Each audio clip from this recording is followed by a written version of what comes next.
This is the Tapo app for the Tapo outdoor security. As you can see here, I have several other Tapo cameras. Currently I have them listed as offline, and I only have my outdoor camera online.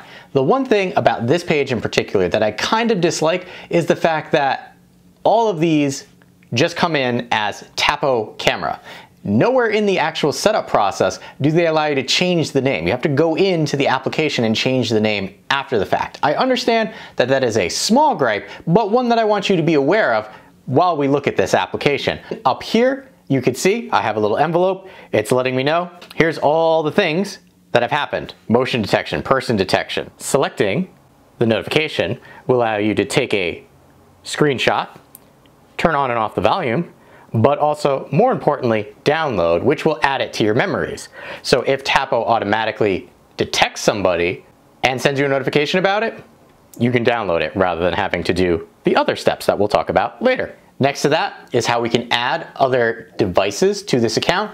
And then right here, it lists, hey, you have 3 cameras, and it will show all 3 of the cameras. Currently, I have them off. My Tapo outdoor here, we give that a second, and there is my actual live feed.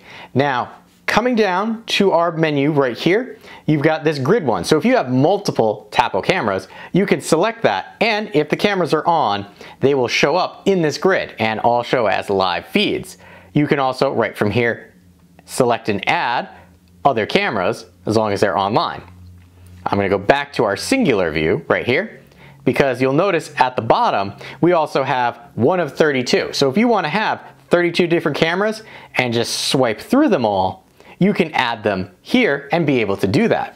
Now, our live feed here will automatically adjust if we turn our camera, our phone, sideways. And you can see it appears to be a bug crawling on my lens. And just to prove you can't make things up, got the bug to finally go away. But I wanted to have this view open because when you do a double tap, it zooms you all the way in. And I get sometimes you want to zoom all the way in very quickly, but I wish they had a stepped way of doing that. But you can kind of see actually how well the detail is when you zoom in all the way. And then double tap pulls it all the way back out. And we're going to bring it back to our view here to finish talking about our buttons. Here we have our snapshot, which will allow us to take a snapshot of what is visible. We have our record button, which also comes into play later, so it's not just for the live feed, it's also for other things which we'll discuss. And then here we have our sound. Do you want to hear anything? So here we go, camera's microphone. It's at the recommended, but we can adjust as needed. And then we'll tap off of that. And just like before, if I tap on that, it will switch it to a large view mode. Right up here, if it's nighttime, you can toggle that on and off. That's actually the lights for that. And you can see it actually flips down to the night filter because it thinks it's nighttime because you're turning on the light. Moving down, we have our talk. So if I press this, it will bring up my talking options. You press and hold, and then you can start talking. So if I start talking, people outside will hear me and think I'm crazy. Over here, we actually have microphone and camera speaker settings separately, which is nice. I like the fact that there's a toggle for that. Selecting the arrow down moves that away. Here, we can do a video call. So if we want to, we can actually call. So this is a video call as opposed to a quick talk through the microphone. Notice, really have to hang up when you're done. Privacy mode, well, selecting privacy mode will actually turn off the live feed from the camera. That means nothing is being recorded and nothing is visible to you. To turn it off, simply tap and it will turn itself back on. We'll give that a moment to re-establish the connection, and it does it fairly quickly because it actually is plugged in and not a battery powered camera. Down here we have our alarm. Selecting that will actually activate the alarm outside. Here we have our Tapo Care. Again, this is part of that subscription. Currently I am in the subscription. So one device is rounded up $3.50 a month for the basic, and then they give you discounts. And if you do yearly, there you go, $35 for, you know. And just like we did before, unlimited cloud storage, exclusive AI, rich notifications, custom privacy zones, and motion tracking should you have a camera that supports that. And that's gonna reestablish it once again. And right here, we have our playback and memories. This is primarily what you're going to use. This is why you would use it with an SD card. Selecting this will bring you into your playback and memories. So right here, this is all the playback. So these are the clips that are saved to the SD card. One of the things, and that's what was bugging me before, no pun intended. What I like about the timeline here, you'll notice that it says motion clip, person detected, and it changes the color. So there you go, that's actually me walking around in the rain to grab the garbage cans. But if we zoom in, and you can zoom in on your timeline, you can see there's a green chunk which indicates a person, and then here on the timeline it's orange, that indicates just movement. So what it does is it will bring you over to that. Now another thing that I like about the timeline, right here we have the ability to speed things up to 16 times speed, or slow them down to 1/16. This is the first camera that I've actually seen that will allow you to do that on the SD card. And then we're just gonna pinch to bring that back into focus. Right up here, you have access to your calendar. So any one of these days, I can select it and go back to it, and it will tell me exactly what has gone on. That's all under our playback. And I'll save you the spider that's right there.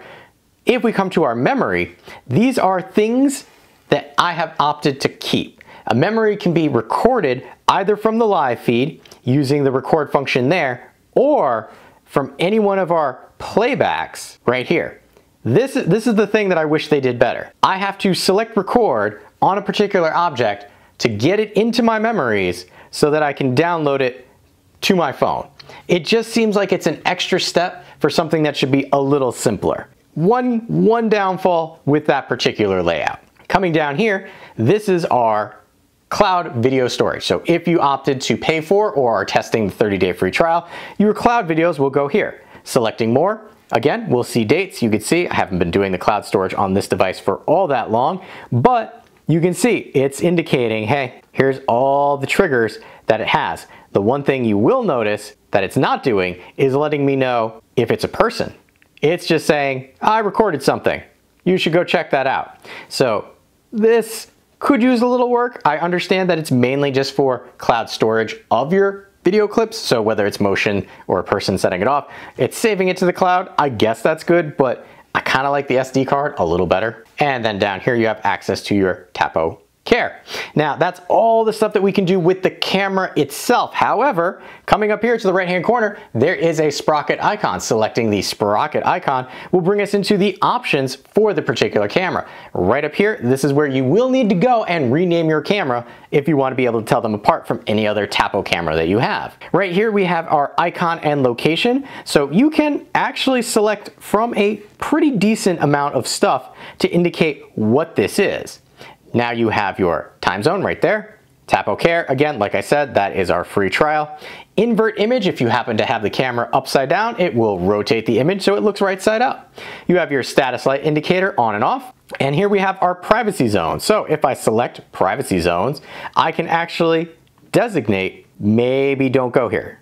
So if I add a zone, we'll say right over here. That's privacy zone.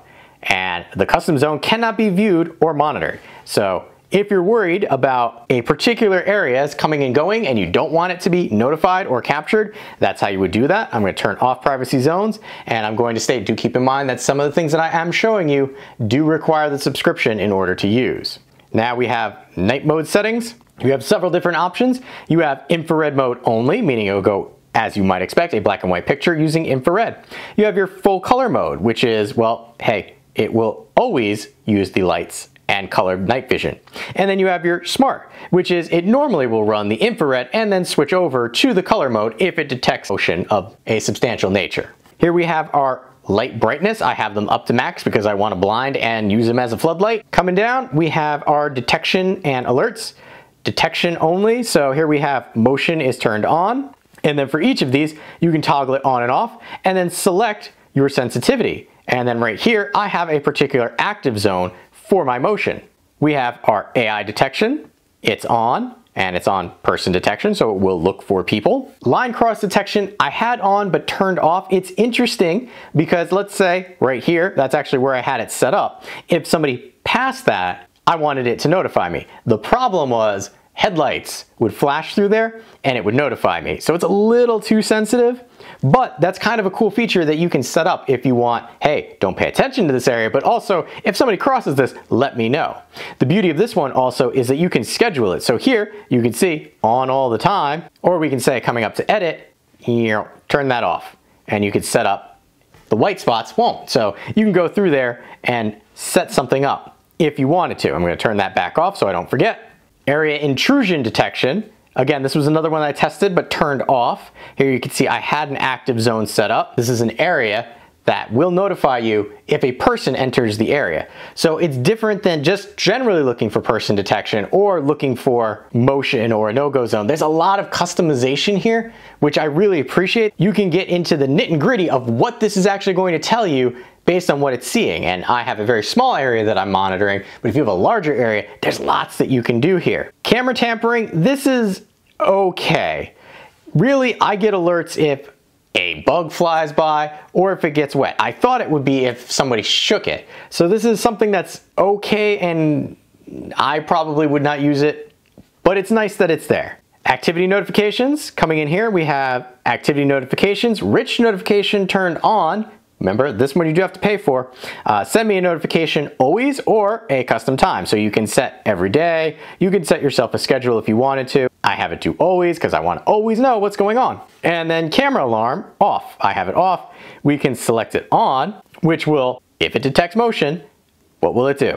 The alarm type, right now it's set for sound and light. You can do sound or light, meaning just flash or just yell at people. Alarm sound, you've got siren or you have tone. Sadly, you cannot hear those through the app. I wish they would let you do that. You have all day or customize a schedule. If you're in a high traffic area like I am, and cars will set it off, not recommended to do that because your neighbors are probably not going to enjoy that very much. But it's nice that it's there. That was all under detections and alert. We've got our micro SD card. Right now you can see it's good. It's letting you know it's going to do loop recording, meaning when it gets to the end of the SD card, it will automatically go back to your oldest stuff and rewrite it. If you don't like that, you can actually turn that off, which is kind of nice.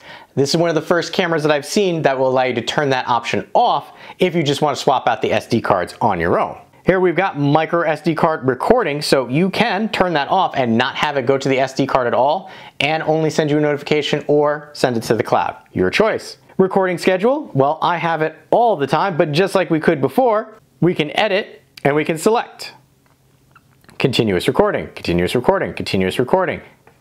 Right now it's on detection recording, which we can swap back. It will even let you select don't record, but we're not going to do that. And we're coming down to video quality. Well, you've got your 4MP, which is going to be your highest resolution. You've got your full 1080 and then data saving 720, which is still considered HD. Either way, between 4MP and 1080p, you will notice some of those granular differences, but not as much as if you do 720 to the 4MP. Coming down, we've got our advanced settings. Selecting this, well, camera account, can create an account for just this camera.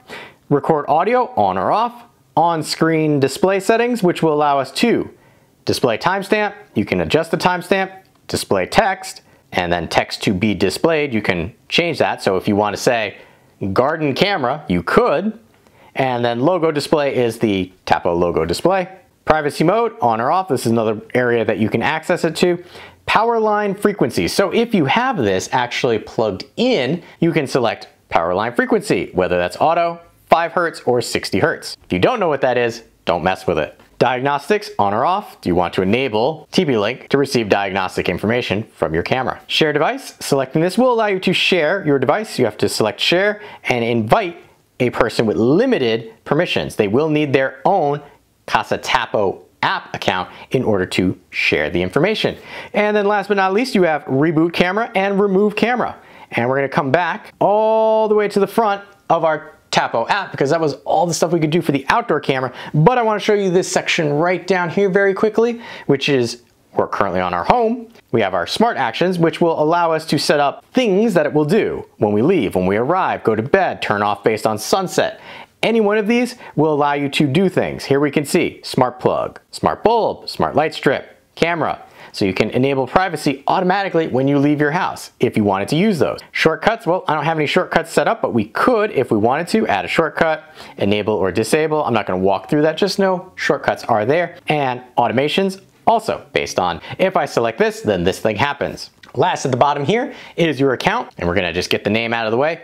Right here we have our firmware for our particular camera. We have our notification settings, promotional messaging, firmware updates, micro SD card status, and then Tapo device status. It's all from our notifications. Tapo Care if you pay for it. Camera preferences, well, here we go.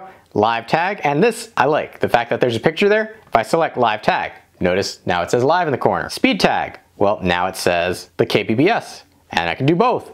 I like that they give you a visual of what you're looking at. You've got your vibration on or off. Do you want your phone to not only notify you but vibrate, help and feedback, and then about. We also have access to our cloud videos. So if I come here, this is where we can select which camera we would do, third-party services, and then device sharing. Again, this is just another location that you could do that from, but that has been a look at the Tapo app for the Tapo Outdoors.